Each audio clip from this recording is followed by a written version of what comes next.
Alright, gee, so I've been watching the Bowl mechanic Matt, and he did a wee video the other day there where he showed his voltmeter reading 3.3 volts, yet he was on a 5 volt signal, and we've sort of simulated that with a resistor there. But it's inspired me to look at internal resistance and knowing your equipment.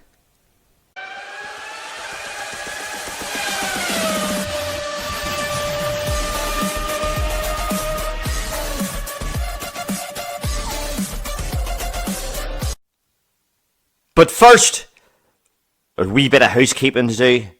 This guy here, Boggett and Leggett, was on the tube the other night doing a bit of slobbering. Anybody in blue, by the way, just go and subscribe to their channel. Everybody in blue, I think maybe apart from one person on my live stream, has a YouTube channel. And it's all obviously more or less the same, automotive related. So go and check them out. You might not be able to understand Dave, but you know, you'll get there in the end. Oh? Says you can't understand what I say? Well, here's an American guy speaking. Save your breath and cure your parts. Hey, look, she wants a heck of 2 roof lights. The stylish house frame furniture. And the Scotter cushions with matching shark pie cover. Yeah. Right. It's a terrible parcel to the Periwinkle Blue bags. Have I made myself clear, bags? You might not be able to understand Dave, but you know, you'll get there in the end. Now I know where to find you. Only joking, Leo. So, getting to know your own equipment. Here we've got 5 volts output, and it's going through a resistor, and 3.41 volts on the Vantage. So we'll just swap these over here and see what we get here. So what was that? 3.41, 3.255 on that meter. And I have this wee dopey cheapo meter here that you get for free, I think, or whatever, you know. So we'll just for a giggle, we'll put it into there and see what we get. That's reading 0.86. So in this video, we're going to test our test equipment, and we're going to do a wee bit of testing that Mechanic Matt shows us, which is so good, I think it's worth going through, and I'll try not to labour it too much. I'm going to show some of his wee clips and see what we get here in my garage. I got that multimeter out and it's minus 12 because I'm on the battery positive. I was going to see which one's the ground wire. If I go into the wire next to it, that's also minus 12. So I'm going to use a test light. So the test light will only light up on a proper ground wire. See there? I'm in the other wire now and it's still minus 12. So I'll get the test light, and the test light will light up on one of those, and I'll know the other one's supposed to have power. I got a test light connected. If I touch ground like this high pressure rail pipe there, it lights. So one of these should light. It's not that one, it's that one. So I know, even though they were both showing minus 12, I know which one is the ground. So Matt there is testing a temperature sensor. So it's a 5 volt and a ground. And without a wiring diagram, he's trying to find out which one is the signal wire and which one is the ground. So it's a thermistor, which the voltage changes with resistance with temperature then. So it's a negative temperature coefficient. So we'll do the same thing. So we'll have the battery positive there connected on the negative lead, and we'll take this out. So the ignition is off. There's the keys, and we're just going to test this. So we're going to look for the ground. So we have a 2-wire sensor. So if we find the ground, we know what one the signal is. So we'll have a wee test here. So minus 12.8 there, and minus 12.8 there. So that doesn't really tell us anything.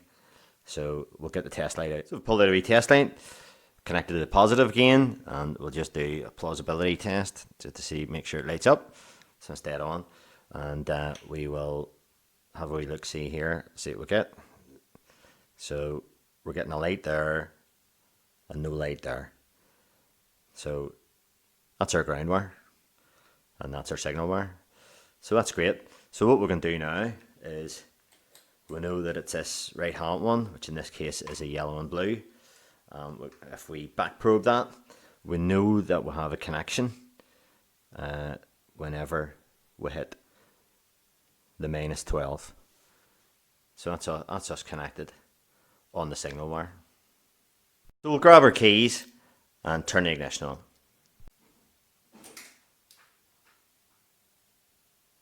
So the glow plug relay just clicked off there and it's bounced up to -7. So that's clearly not our 5-volt signal. So what we need to do is we need to change that over to battery negative. So I'll just put it on here, just out of shot, below the camera. And there's our 5 volts. So this sensor here will have about 2k ohm, 2000 ohm of resistance at this temperature. So we'll plug it in and we'll see what happens to the voltage. And that goes down to 2.36. So that's grand. We'll pull that out again and just keep it on the 5 volts. We're going to try a couple of different meters here and see if that changes in any way, because Matt was discovering that he wasn't getting 5 volts. And let's try this one. If we can get that in there. Let's see what we got. 5 volts.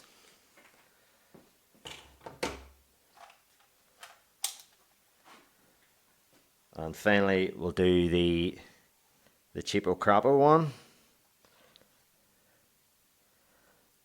Yeah, we're nearly getting 5 volts. There's a slight difference. So Matt was getting something a wee bit different whenever he tested his. He wasn't getting 5 volts at all. I've got 3.3 volts. You see that? That's probably a bit better there. 3.3 volts with the ignition on. That should be 5 volts.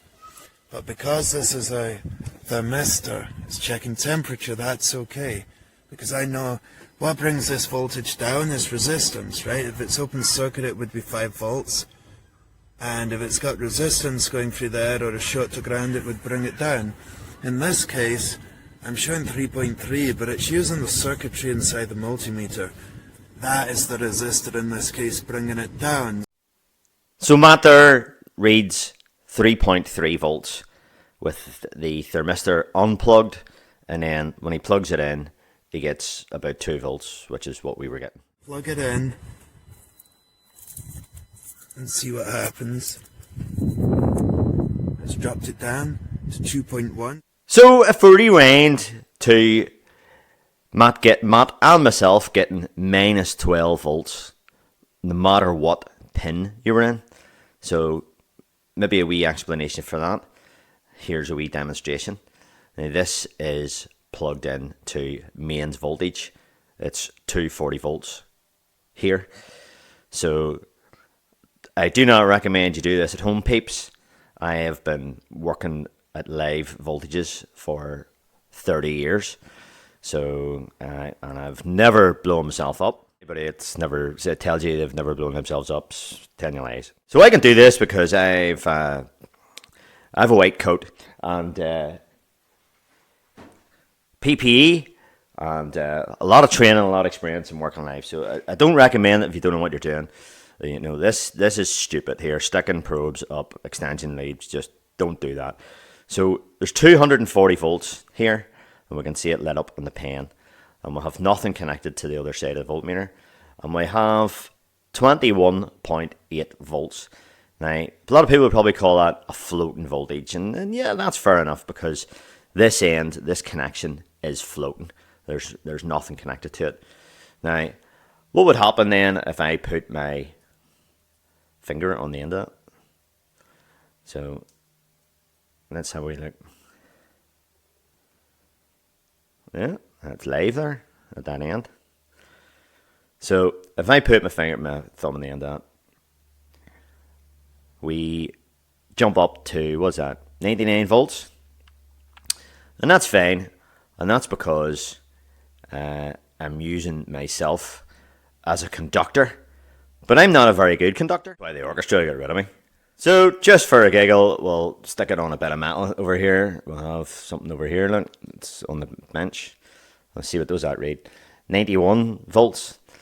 So yeah, it's just that there's a bit of resistance there. It's a bad conductor to ground. So this is trying to go to ground or go to earth, and we're given a bad return path, and we don't get the full 240 volts. So I'm just going to earth this face here with a wee jumper wire here, and see what happens now. When we touch the face, then we're getting 240 now. So we've made a good return path there through that, and that is connected to the bolt that's holding the ramp into the floor. So it's going to ground. So with the ignition off and the minus 12 volts from the signal wire, or the feed wire, if you want to call it that, to the thermistor, is finding a path to ground through the ECU, or more than likely there's enough resistance there. There's resistance in the ECU to give it a voltage output. So far too much resistance, but I'm still getting a reading of sorts. So if it was finding a path to ground through the ECU, if that was the case, as I suggested there, then his lamps would light up as well. So that can't be the case. So here's the mains voltage version of your automotive test line. These are known as test lamps. So mains voltage ones are known as lamps rather than light, test light, but potato, it's the same thing. So in here we have a 4,000 ohm resistor, and there's a fuse, and there's also a fuse on this side, and it's a filament bulb in there, sort of filament lamp. So we have it energized there on the one side, we have it hot at that side. There's 4,000 ohms in here. I know that this will be, with my impedance, this will be okay for me to touch, but it's touch and go under certain conditions. If my hands were sweaty, or if I was making a path to ground, I could get a dig if I touched that. Could do, but probably won't. But I know for sure that I won't get a dig from doing that with the meter, because there's a huge resistance inside that meter. In here, there's 4,000 ohms. So floating here, we have no light on the lamp. And if we go over to our earth vise, we'll get that lighting there. You can just about see that. So what we'll do is we'll drop our earth off the vise. So it's the same thing as we're doing to a voltmeter. We're getting 100 volts if I touched it or touched the vise. If I touch the vise with it not earthed, then the lamp is not lit. So there's not enough there to light the lamp. So that's the same experiment, only in mains voltage. And there's the voltmeter getting tired. So Matt was testing a fuel temperature sensor in a Renault diesel. This is a coolant temperature sensor, but it has a negative temperature coefficient as well. So we're reading 6.19 kiloohms at ambient temperature, so whatever temperature it is today, doesn't really matter. And if I put my fingers on it there and heat it up a wee bit, the resistance goes down. So a resistor that changes with temperature is called a thermistor, and we'll put a wee bit more temperature on it here.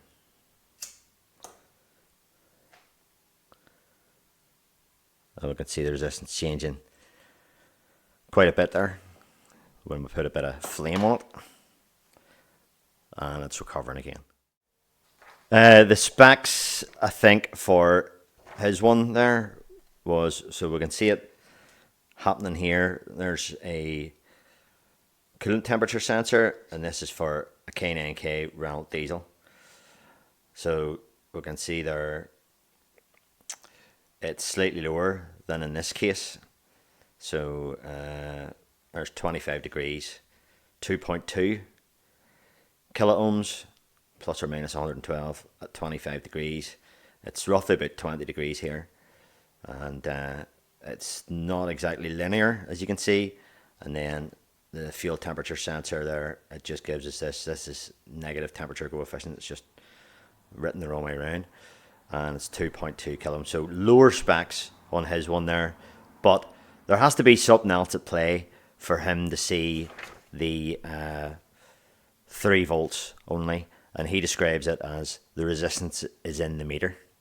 Brings us to our internal resistance in our meter, the 10,000 ohms that was in my mains voltage meter with the fuse leads, and I said that I knew that I wasn't going to get a shock because of the amount of resistance that's in that meter. So how do we test the internal resistance of our test devices? Now we're sucking diesel. So there's a couple of ways of doing it. Here we'll have a 1 mega ohm resistor, or 0.982 mega ohms, near enough. We'll have a 9 volt battery. Well, this is a used 9 volt battery. So 8.75 volts. So if we put our 1 mega ohm resistor, or near enough 1 mega ohm, and we create a voltage drop, 7.97 volts. So we've lost about near enough a volt there. So we'll take note of those figures there. So if we draw a simple circuit, what's going on there? So we'll have a 1 mega ohm resistor, we'll have a voltmeter, and we'll have 8.75 volts there, and 0 there. So what we're trying to do is find this resistance that's inside this voltmeter, the internal resistance. So that was a 1 mega ohm resistor. So the higher the resistor value here, the lower that voltage will become. And so what we need to do is we have the voltage measured is 7.97 volts. The voltage on the battery is 8.75 volts. So if we take that voltage away from that voltage, we get 0.78. So that is the voltage. The 0.78 is the voltage, would be the voltage across this resistor here. So it's this voltage here minus the measured voltage, and that gives us, so we could use another voltmeter to put across that just to test that. So okay, so we'll have that voltage, the voltage measured, our resistor series, and we're trying to find this. So all we do is make it into a ratio. So we have, I'll just show you that. So our ratio is 7.97 divided by 0.78, and we'll multiply by that resistor. And if we punch that into the calculator, it comes out at 10.21.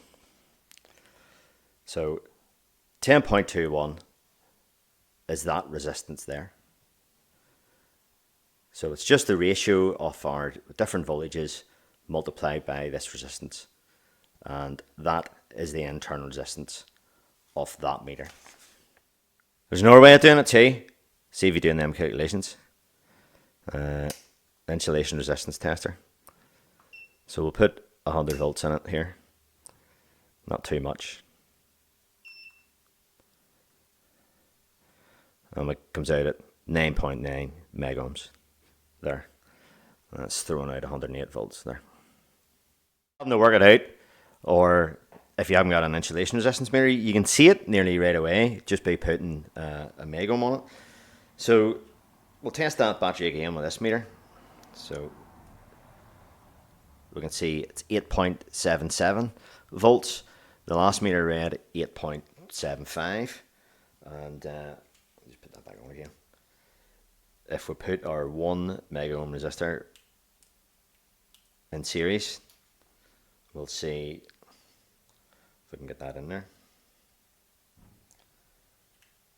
Okay, we'll see 7.82 7.2 volts there. Well, our other meter read 7.97. So there's a larger voltage drop in this meter. And we'll measure this one as well. Same thing, 100 volts. 8 instead of 10. So we've went from 10 to 8, and this is the extreme example. So El Cheapo here, 1 megohm. We can see that with our voltage drop when we put our 1 megohm resistor on it. So our other first meter was getting 7.97 when we did this, 7.97 volts from 8.75. So the voltage in the battery hasn't changed. That's never changed. And we'll put that on. And we're getting 4.36 volts. So massive difference there. So that voltmeter there, it's no good. There's a surprise, I'm getting 10 megohm internal resistance on this wee bit. You'd like to think Advantage was good, considering the price of it. It's a professional tool. Yeah, 10.1. So it's over the 10. So it's yeah, good job. So there we go. There's our results, and this one here that I use for mains voltage. This is made by Evo. There, Evo, and the term Megger is another. They're trademark names. They've became sort of generic names. So you would Megger something, but that's actually manufacturer's trademark. But there we are. So to explain why we want a high internal resistance, as we saw, there's a huge voltage drop in this 1 megohm whenever we put the resistor on the battery. And we saw the discrepancy between that one and that one, albeit it was minor, but it was still noticeable, and all the rest of them were fine. They all were much the same, and that's because the internal resistance of these other ones are in around that 10. Any decent meter, a good meter, will be 10 megohms, and that's what you want. So to explain that, ultimately, the utopia is an infinite internal resistance. So that means that, the thing is basically open circuit. So no current flows through the meter if it was open circuit, if it was an infinite resistance. So the bigger the number, the better it's going to be, the more accurate it's going to be. So if you imagine in the early days of moving coil voltmeters, so that moving coil used current, it needed current to energize the coil to move the needle. So they had a very, very low internal resistance, very, very low. It'll be in the K, if that even. So they were seriously inaccurate, as we saw whenever you're measuring things with, large resistances, you get a massive volt drop. Now, it still doesn't explain why Matt there got 3 ohms, because with my 5 volt test on the Jeep, I was still getting 5 volts or near it. It was 4.93 or something, I think, on that one there, which is by far the poorest of the bunch here.